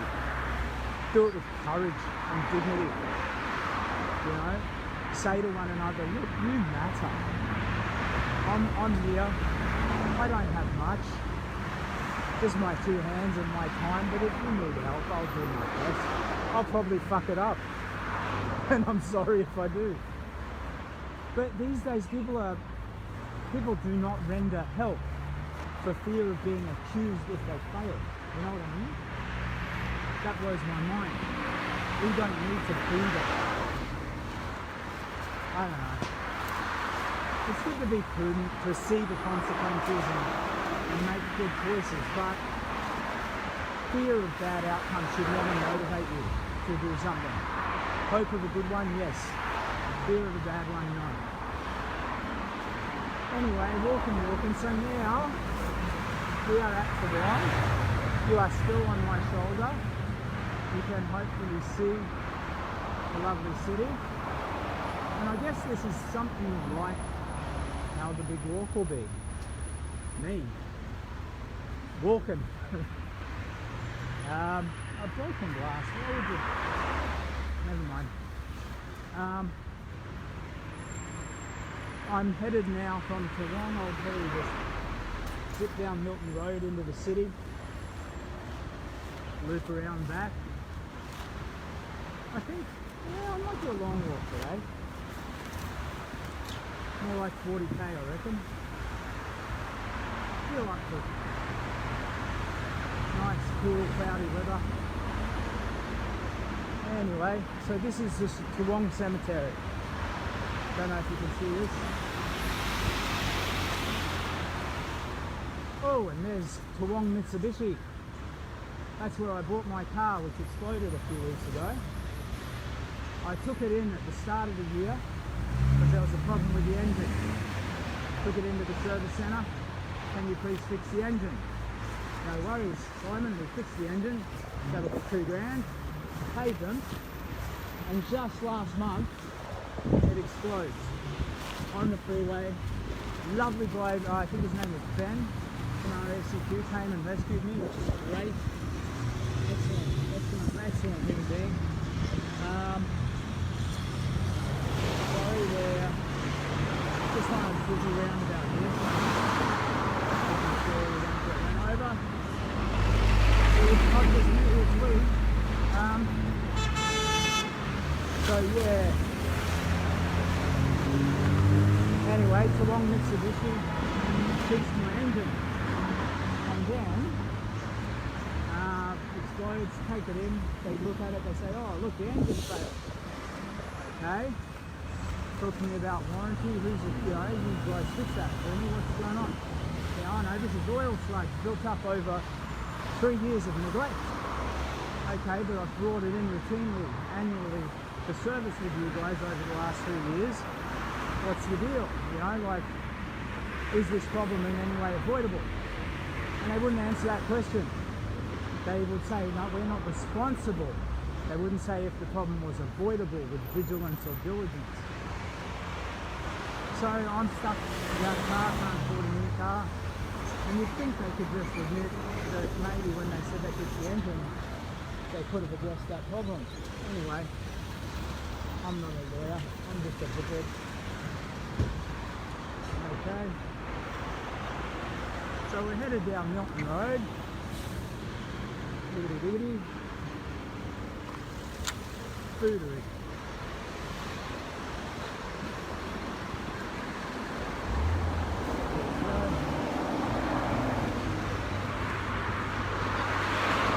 Okay, mate, no worries. How are you? I've been trying to see what it's all about. I am going to work in Melbourne for the Kids Cancer Project at the end of the year. Thank you. Cheers.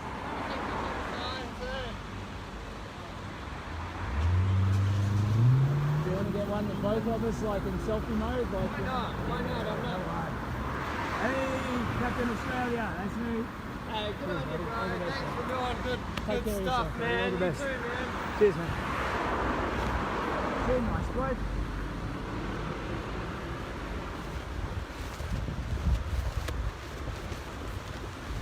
Now, as we get into areas with low-hanging trees again, I have a problem with you, my hand on my shoulder. Why? Because I have to do like this Tony Stark level technology thing where I tilt my backpack in order to get past. And that is probably high risk for moving the camera around in some sort of substantial terrible way. Suddenly you're looking sideways or upside down or whatever. I guess we'll just deal with it. Again, this is largely for science. To see how long I can stream for. I already know I can walk for 24 hours.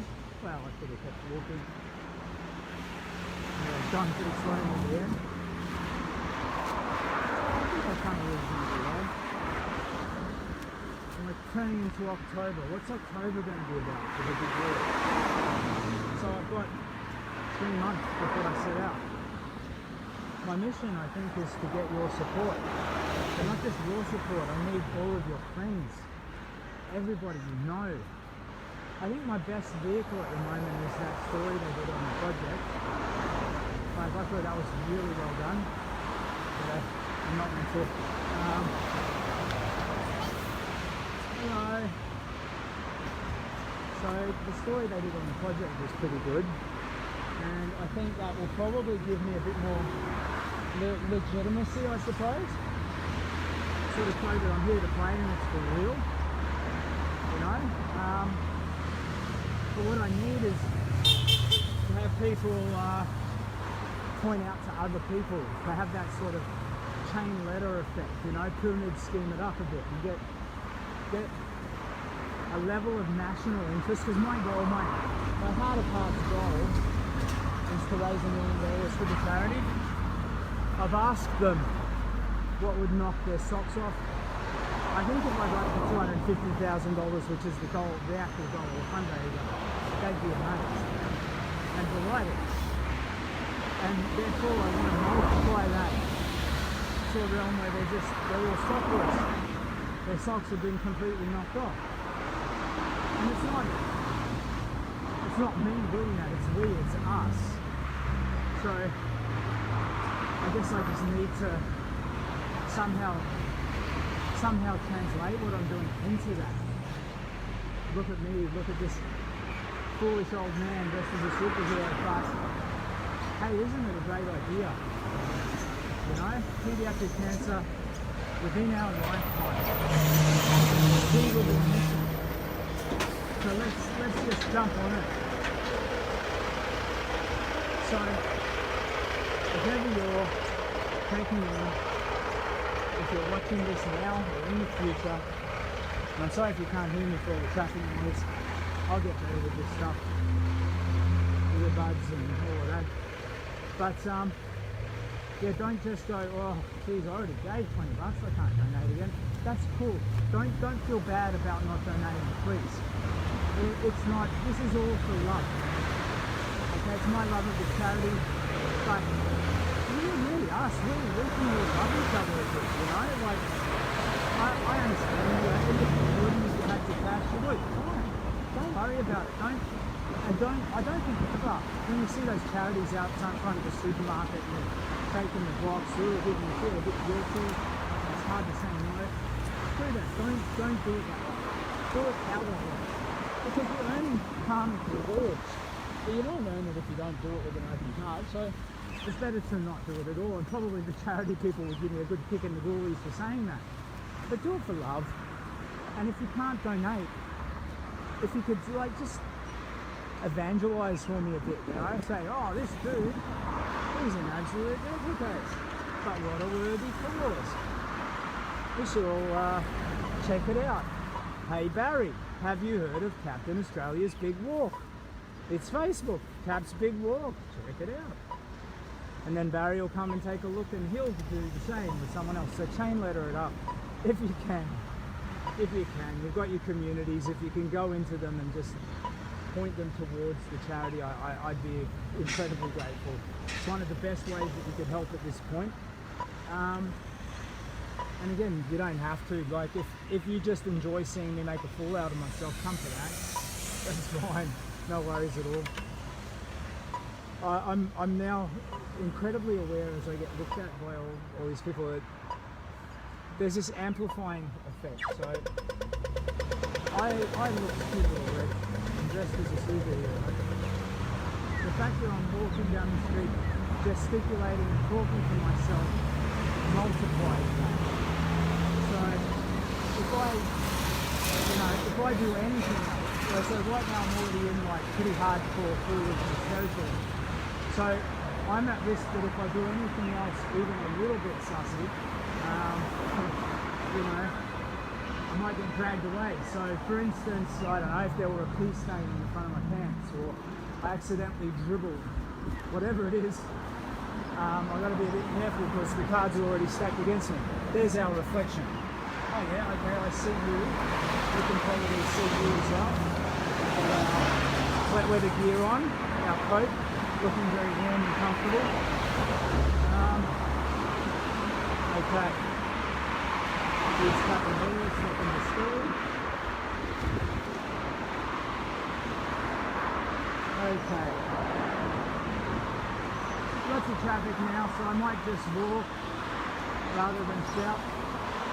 So if anybody happens to be watching, I don't think I'm going to say anything illuminating.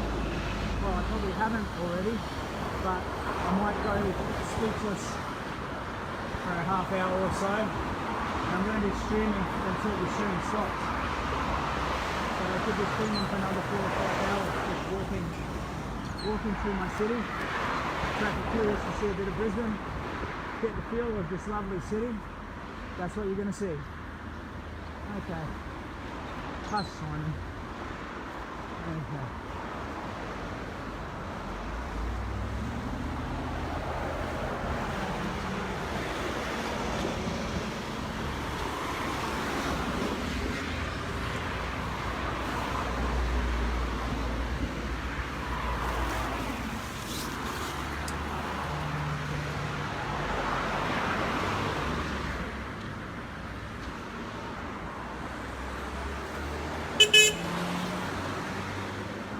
Happening. It's nice, I get it that it's love, but I'm going to freak people out.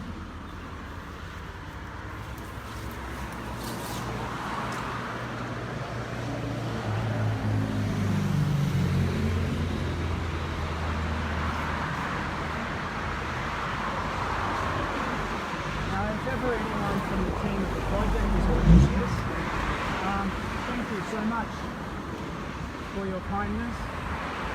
corporate training in the way we do this. Yeah, I'm very grateful. The people are beautiful to deal with.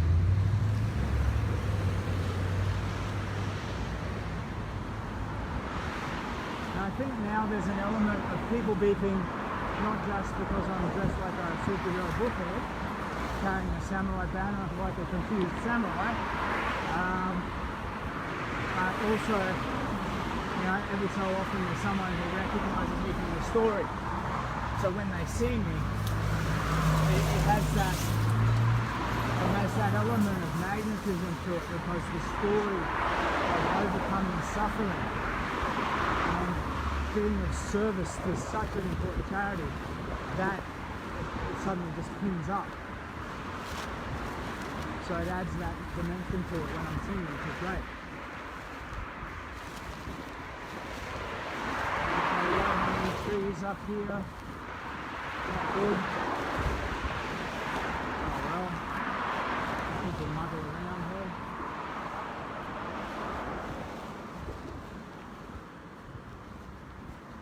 What I may need to do is tilt the bag. Let's see how this goes.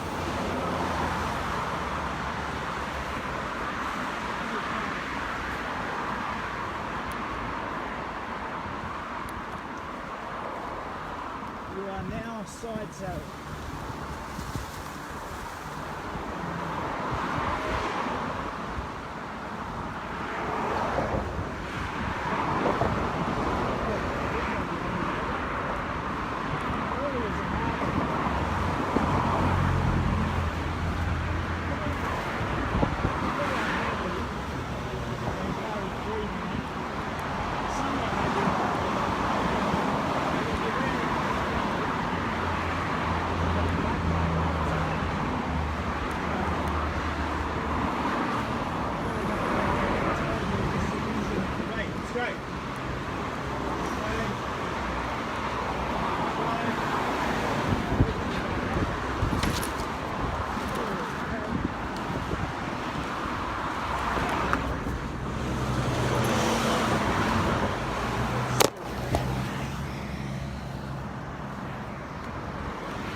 Let's see what's going on here. Zoom out. We dropped the phone, so I just need to rejig things. Stream is still going. All good. Now, how did I manage that? I believe I bumped you with my shoulder. Sorry about that. Hope it didn't hurt. Now,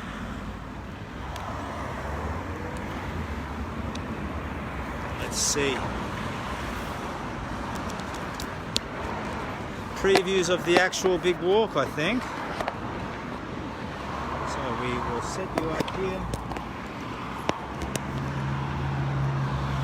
And all powered up. And let's see. Sitting nicely on my shoulder. All good. Luckily the screen did not smash. Cost like $100 to fix. Okay.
will be a moment where I, later, am trying to get a handle of the relative perspective of it. So, I can see in this reflection where you are, your hand on my shoulder, how I'm situated. So, it makes sense. So, I just use my little canteen, water bottle, back on the top, and putting it in. You get dangled one foot, good. For the most part, my gear is sensible and secure, but it's just gadget when it's stuff that's difficult.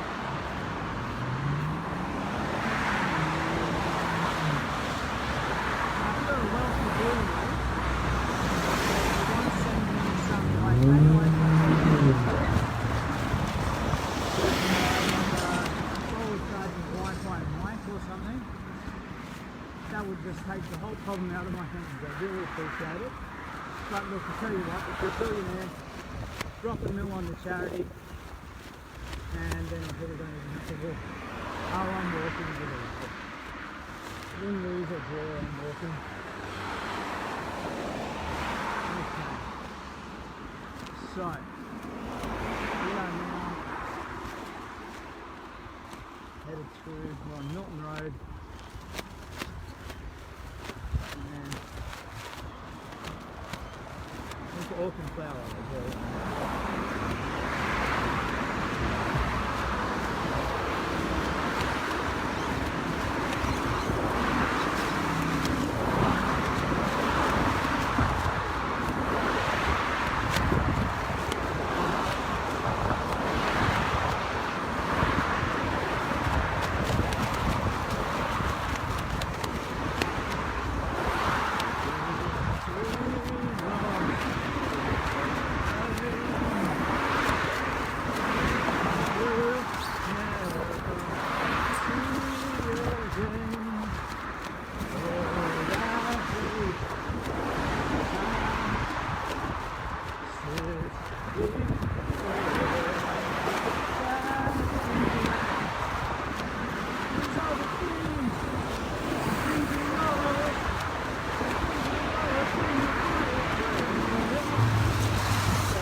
yourself there.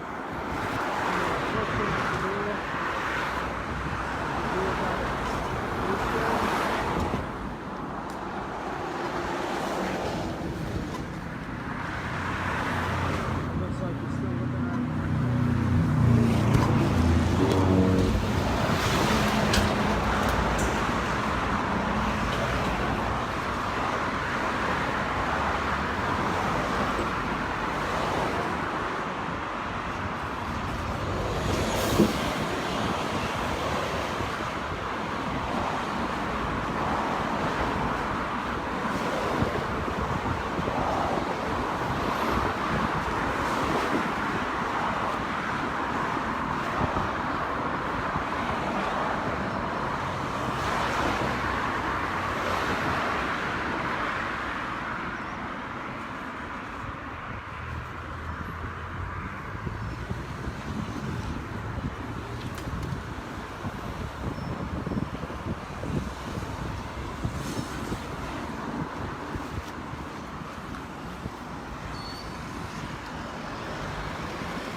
Figgity face. Look.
you use different muscle gestures and up and down. Slightly different stress on different parts of the leg.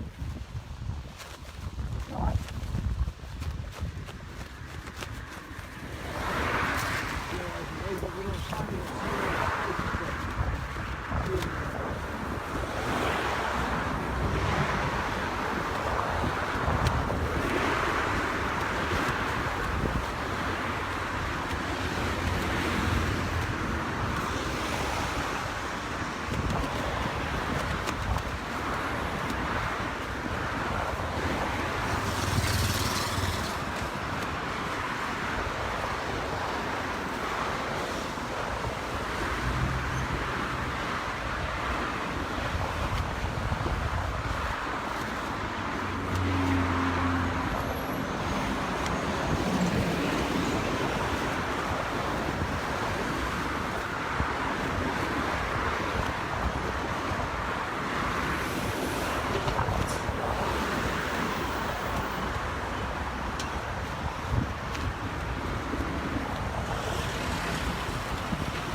stepped on it.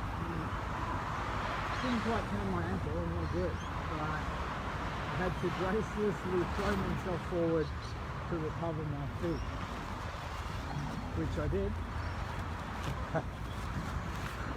But in terms of being superhero-like, it was unsuperhero-like as you could possibly imagine. And in terms of being on a big walk, it shows that I struggle with even the basics of walking. Oh dear. Now, I'm at Milton-ish, I think. And there's a lure over there, which I'm thinking.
fellas, how you doing? Shit, mate, that's a tattoo. Yeah. What? Oh, yeah, man. That is awesome. Yeah, thanks.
Before I pick you up again, let's take a look.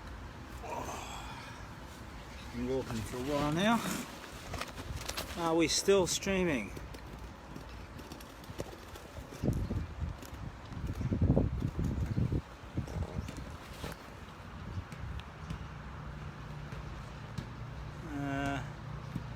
Looks like it. There was some sort of a guest request. Okay. Now, I just had to, whoops. Let's see. There we go. Yep, stream is still going. All good. Alright, let's pick you up and continue. I just had to stop and do a wee. Spider-Man. Spider-Man never has to take a shit. Okay.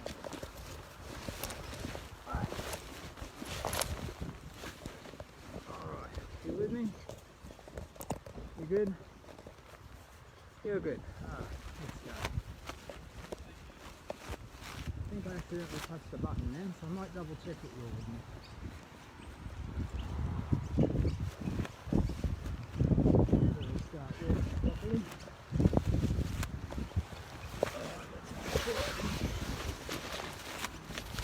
Turn you or stuff you up.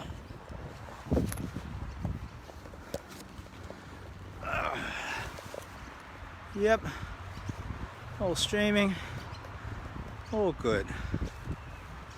Okay, and the power, we are 100%. Now what is that a random filter? Or was that leaves? I don't know what's going on. Well, we'll check. Oh, now it's gone dark.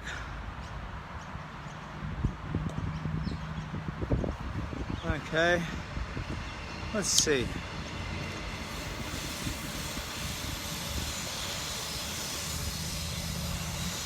Now, oh, we reversed the camera. There's some sort of a filter going on there. I have no idea how I did that. Well, we'll just have to live with it, I reckon. Okay, let's get you back up.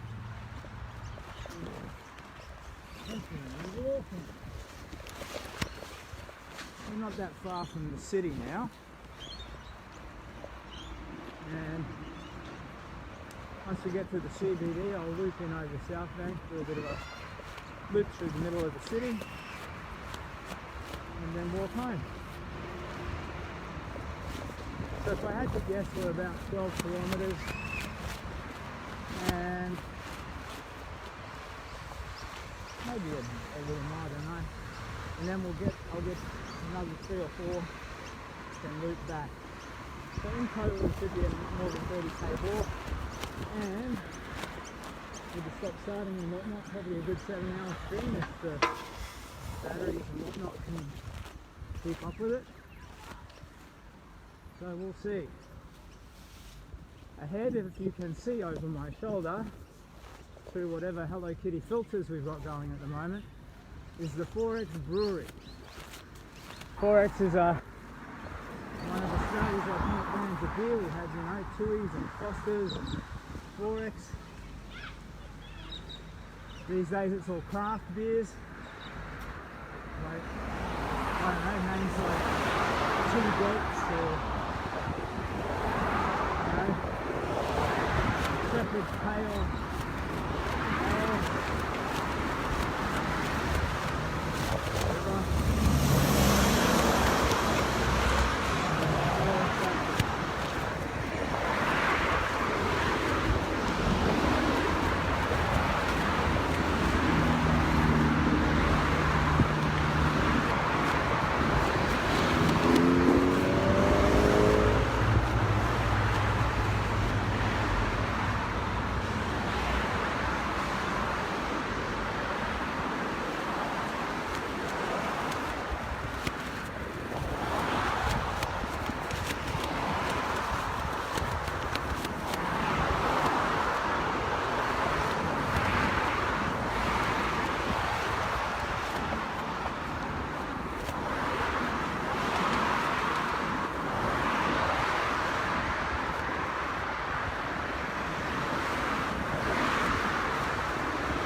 Of resisting weather with the gear.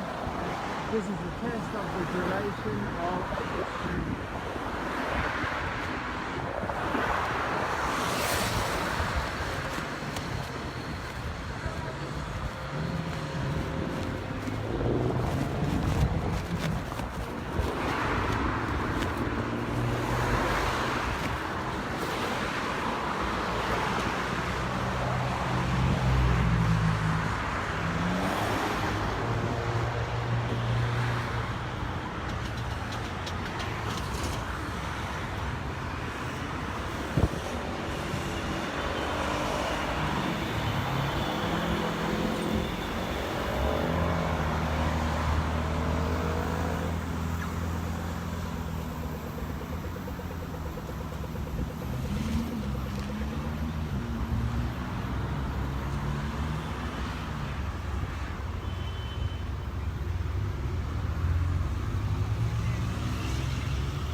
Maybe I'll bring you into the city on Friday night. Have a beer. Say hi to people.